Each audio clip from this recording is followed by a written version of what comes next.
e eles começaram uma fábrica de linguiça aqui, que eles também tinham. Por isso que ela tem uma cara de rica, entendi agora. Ela tem uma cara de rica, basicamente. É isso que eu estava a tentar pensar. Por que que ele é assim? Por que que ele... Olá pessoal, bem-vindos para o nosso vídeo. Eu sou o vosso Boindalino. Para quem não me conhece, inscreva no canal, ative as notificações, esqueçam de partilhar o vídeo com pessoas interessadas. Vamos diretamente ao vídeo, né? Porque esse vídeo parece que está sem título. Brasileira, havaiana, Bora ver o que se trata esse vídeo aqui. Ah não, se trata de uma brasileira que não se sente brasileira, mas não se sente muito americana. Uma gangorra dessa, bora lá. Eu não sou brasileira suficiente para ser brasileira e eu não me sinto americana suficiente para ser americana. Americana suficiente para ser americana, mas também não é brasileira suficiente para ser brasileira. Todas as fotografias que vimos aí, ela tá com a bandeira brasileira, sabemos. Brasil sou eu, a Havaiana. Brasileira havaiana. Ah, ela é de Havaiana. Ela é do Havaí. Hoje eu tô aqui pra contar pra vocês a minha história. Sou brasileira, havaiana, como assim? Onde é que ela nasceu? Como é que ela fala português? As perguntas que o povo querem saber. Eu acho que pra esse vídeo eu preciso trocar de roupa, né? Eu sou brasileira com muito orgulho, com muito amor no coração. Eu não nasci no Brasil, mas eu só quero ser feliz, gente. Ser feliz. Assim tá melhor, gente. Eu nasci no Havaí, eu me cresci aqui, eu nunca morei no Brasil.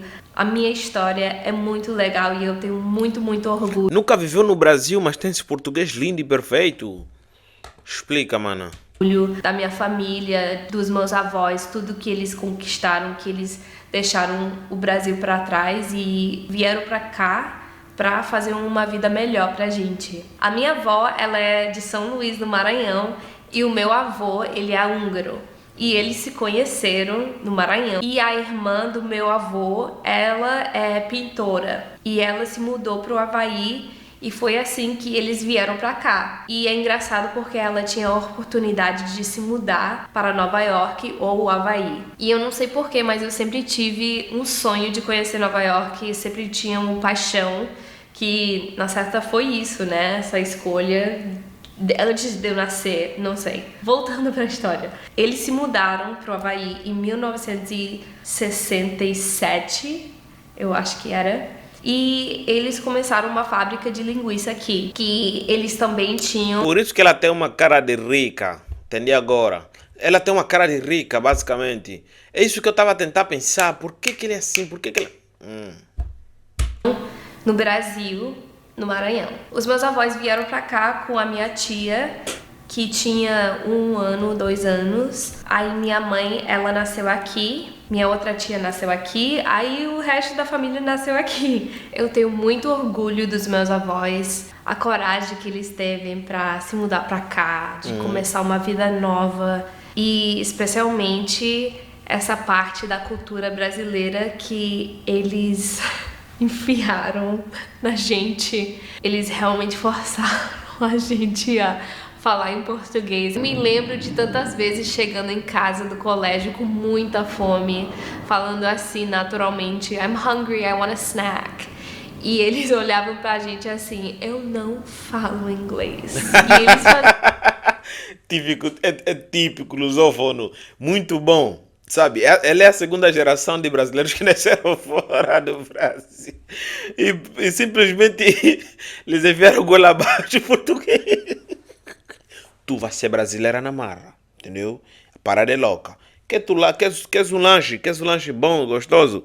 Fala português. Cara, não tem como, a pessoa não tem um português perfeito assim sem ver no Brasil. Não tem. Só quem não gosta de um bom sanduba. faziam isso muito com a gente. Toda vez que a gente respondia em inglês, eles faziam de conta que não sabia como falar inglês, mas claro que a gente sabia que eles falam. São essas pequenas coisas que agora, olhando pra trás, no momento eu odiava falar português, era difícil, mas agora eu sou muito agradecida, porque se eu não falasse português, eu não sei se eu teria vontade de ir pro Brasil. E é uma coisa que foi uma coisa que eu herdei, sabe? Essa idioma, essa cultura. E é um presente que tá aqui, que ninguém pode tirar de mim. Verdade. Que não tem nada que eu possa retirar esse presente, sabe? E isso é muito legal. Isso é uma coisa que eu sempre falo para as pessoas que falam 2 idiomas. Falo com a sua criança desde bebê, porque é uma coisa que vem naturalmente. Claro que eu também me esforcei para falar, mas assim, entendendo tudo é natural, é como respirar, sabe?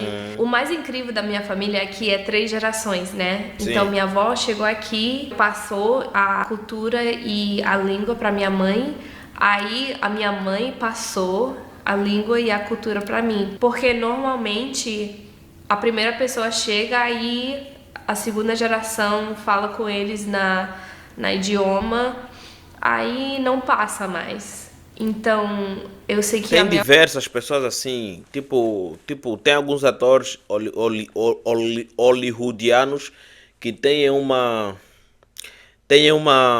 como é que falo? O que a moça disse ali? Tem uma ascendência brasileira muito forte. Elas são basicamente a primeira geração, mas os pais já não passam o português, a cultura brasileira para eles. Inclusive, também a gente já viu aqui diversos casos de pais que têm seus filhos lá no Canadá e basicamente eles não ensinam nada que tenha a ver com o Brasil, não ensinam a língua portuguesa, não ensinam a cultura, não ensinam sobre o Brasil. E quando voltam com as crianças, a gente já reagiu aqui, para quem não está entendendo nada. E quando volta com as crianças no Brasil, quando leva as crianças no Brasil, na verdade, né? As crianças andam torta à direita a falar inglês. Assustam com tudo que estão vendo no Brasil. Entendeu? família é uma coisa meio Uma agulha. raro, né? E graças a Deus eles levaram a gente pra conhecer o Brasil, a nossa família lá. O meu primeiro aniversário foi no Brasil, em São Luís, e os meus primeiros passos da vida foi no Brasil. Mano, Eu não ele é me lembro se brasileiro. foi em Recife ou se foi em São Luís. E depois disso, a gente ia 4 em 4 anos pro Brasil. Eu entendia tudo que minha família falava comigo, mas eu tinha muita vergonha de falar. Quando a gente ia pro Brasil, tipo 8 anos por aí, a minha família colocou muito medo na gente. Muito medo. Eles falavam assim: se tu falar inglês em público, você vai ser sequestrada, nunca mais a gente. Tinha muito isso antigamente. Agora passava no jornal constantemente. Normalmente as pessoas que eram mais sequestradas eram pessoas que falavam inglês, né? Filho de famosos. Vai Isso estavam se lá ver. no que Então eu nos Estados preferia América. não falar nenhuma palavra. Então eu Muito não bom. falava inglês, eu não falava português e eu ficava quieta. Eu cresci com esse medo do Brasil. E claro, com as reportagens e tal, né? Eu sei que o Brasil é perigoso e isso é uma das razões que a gente não vive lá. Eu sempre tive vergonha de falar em português. Então, quando eu tinha 13 anos, fazendo 14, a gente estava no Brasil e eu tava falando com minha tia, eu falei assim: eu quero pão na hora do café. Aí ela falou assim: quantos que você quer? Aí eu falei assim: eu quero 2 pães. Aí ela começou a rir. Eu me fechei daquele momento e olhando pra trás, eu acho que é porque aqui no Havaí tem muito que eu quero falar sobre isso, mas tem muito preconceito contra as pessoas brancas aqui. Eu vou fazer um vídeo separado sobre isso, porque isso é coisa do Havaí. Então, pra meio que ser aceita aqui no Havaí, eu sempre tinha que provar que eu não era uma americana, uma branquela que roubou a sua nação. Resumindo, os Estados Unidos... Olha, e a história dos Estados Unidos da América é mesmo bem interessante. É um bocadinho parecida com a do Brasil, né? Só que a do Brasil é um pouco complicado, porque você vê que são pessoas que, no final das contas, todos têm direito. Não que os cidadãos norte-americanos não tenham direito sobre aquela nação, só que eles oprimiram demais os nativos. Tanto é que, basicamente, por exemplo, eu sei mais sobre os indígenas que viveram na América Latina e que vivem na América Latina do que indígenas que viveram ou vivem na América. Porque até agora eu só sei que boa parte dos indígenas que vivem, os nativos dos Estados da América, né, não vamos falar indígenas, vamos falar nativos dos Estados da América, uns vivem no Alasca, outros vivem não sei aonde, mas é nas montanhas, sabe? Eles foram muito isolados. Eu vi isso é muito comum você ver isso em filmes de cowboy, ver filmes sobre as isolações sociais. Estados da América tem muito essa coisa de tentar chutar todo mundo para fora que não tiver olho azul e pele branca. Complicado e sinistro, né? Tomou ilegalmente o Havaí e tem muito preconceito contra as pessoas com a pele branca por causa disso. Eu passei a minha vida inteira aqui meio que provando e querendo ser aceita como brasileira aqui, porque se eu sou brasileira aqui, eles me aceitam. Mas se eu sou uma americana, eu não sou aceita. Eu sou visto como haole. Eu vou explicar no outro vídeo. Eu vi que vocês usam essa palavra no Brasil, que não é a mesma coisa. É uma palavra derrogatória usado contra as pessoas da minha cor. Foi um peso que eu sempre senti, que eu tinha que mostrar que eu era brasileira aqui. E para manter essa cultura de falar português, de ser brasileira, eu sempre senti aquele peso. Então, naquele momento que minha tia começou a rir de mim, eu não me senti brasileira. Isso faz senso na minha cabeça, né? Aí depois disso, eu tinha tanta vergonha e eu não falei mais o português. Claro que eu gostava muito da cultura, da música, das novelas, eu assistia muito. Isso ajudou muito o meu português. Eu até conheci uns caras lá que eu falava inglês e eles respondiam português. Era o relacionamento perfeito pra mim. Eu não precisava falar português e eu entendia tudo. Quando eu fiz 16 anos, eu conheci o meu primeiro namorado. Eu conheci meu primeiro namorado em Fortaleza. E Fortaleza pra mim é tudo. Fortaleza é um lugar muito especial pra mim, que é... Ai, eu vou chorar. Memórias muito lindas com a minha família, andando na beira-mar, indo pra feirinha, pro Mercado Central, Praia do Futuro, Cumbuco. E também foi onde eu me apaixonei pela primeira vez com o meu primeiro namorado da vida.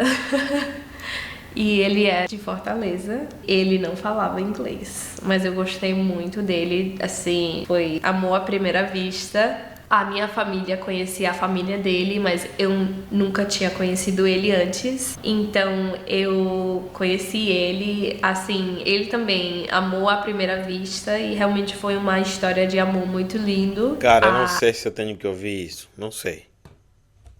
Ele me ajudou pensei que muito isso era só uma fase com o do meu vídeo. português. Eu acho que foi por causa disso que o meu português e a minha conexão com o Brasil é muito forte. Eu sempre tive vontade, daquele tempo, com 16 anos, de morar no Brasil pelo menos um ano. Cara, ela tem um português assim e tá metendo tudo nas costas do macho, quer dizer... Graças ao macho você tem esse português lindo. Eu acho que não, é graças à família. Como é?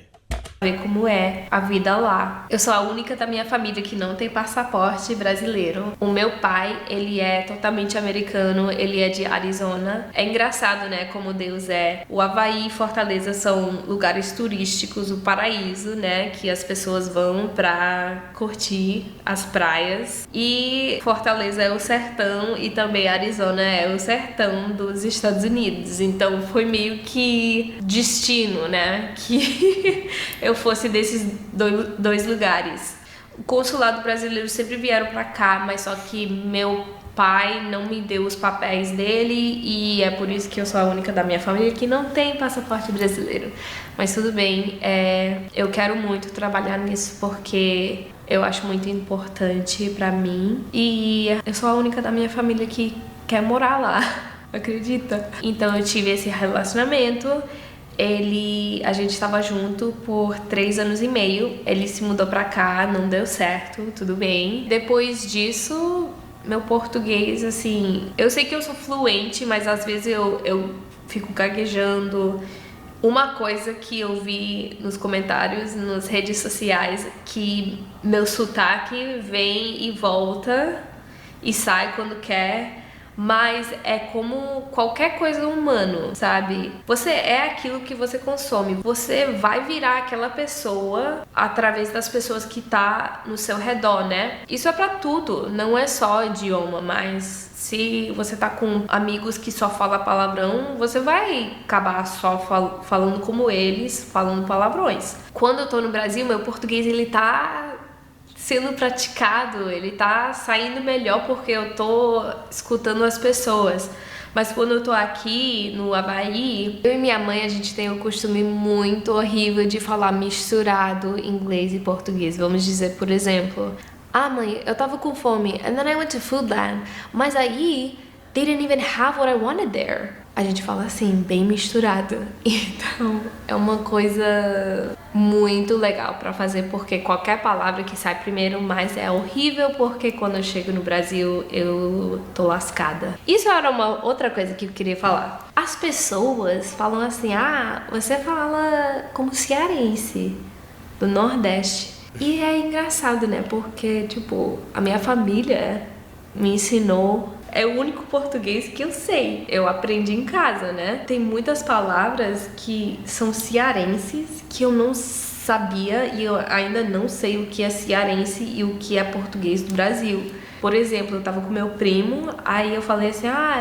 eu tô com uma mordida de muriçoca. Aí ele, tu tá bem cearense, hein? Aí ele, as pessoas falam mosquito.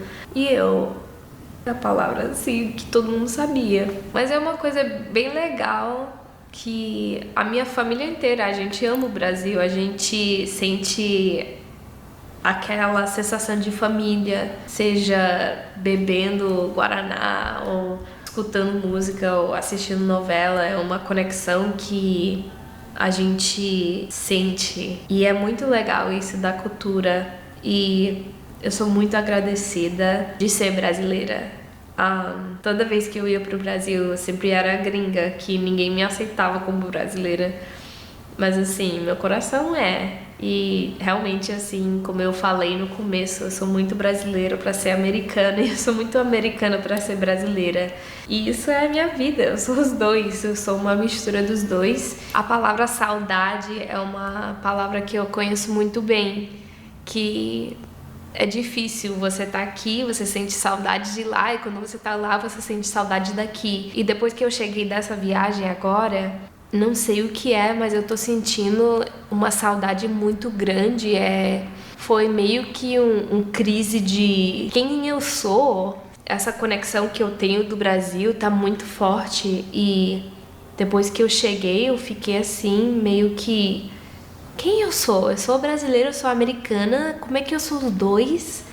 E é uma coisa que eu quero realmente explorar e morar um pouco no Brasil pra desenrolar, pra me conectar com as minhas raízes, pra ver exatamente o que é essa sensação. Me dá medo, sabe? Porque eu não sei onde é que é o meu lugar no mundo. Vamos ver como é que vai ser. Então vem comigo nessa jornada, descobrindo quem eu sou. E curte, manda pra alguém, comenta, perguntas que você tem, qualquer coisa que você quer saber de mim, do Havaí.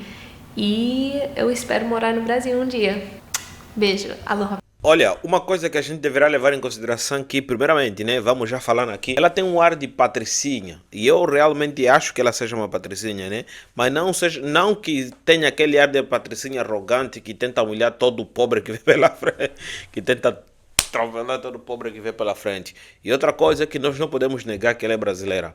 Por mais que eu não conheça realmente, né, como está no Brasil, pelos vídeos que eu já vi aqui, de gringos que falam português, de gringos que aprenderam a falar português, de não sei o que aprenderam a falar português, entre todos eles, eu acho que vi sinceridade nela, cara. Não que nos outros não vi sinceridade, mas nela eu vi sinceridade de quem é brasileira. Então, cara, se depender de mim, ela é brasileira e pronto, entendeu? Mas também devemos levar em consideração que ela tem aquele tom americano, né? Ela é uma miscigenação cultural que basicamente ela conseguiu implementar, a família dela, na verdade, conseguiu implementar nela e ela está conseguindo expor isso. E graças a Deus, ela sabe exatamente que não se abandona às suas raízes. E a gente pode falar que ela só está a querer o Brasil por alguma intenção. Eu acho que não. Ninguém aprende a falar esse português perfeito e com gírias regionais com segundas intenções que não sejam amar o Brasil. Tá aí. Entendeu? Tá aí. E é isso aí, é impossível uma pessoa perder. Inscreva no canal, ative a notificação de partilhar o vídeo com pessoas interessadas. É interessante do jeito que ela expôs o sentimento dela, né? Mostrou que ela tem um pouco de insegurança e muita ansiedade. É isso aí. Nos vemos na próxima. O link original do vídeo que a gente reagiu tá aqui. Bravaiana.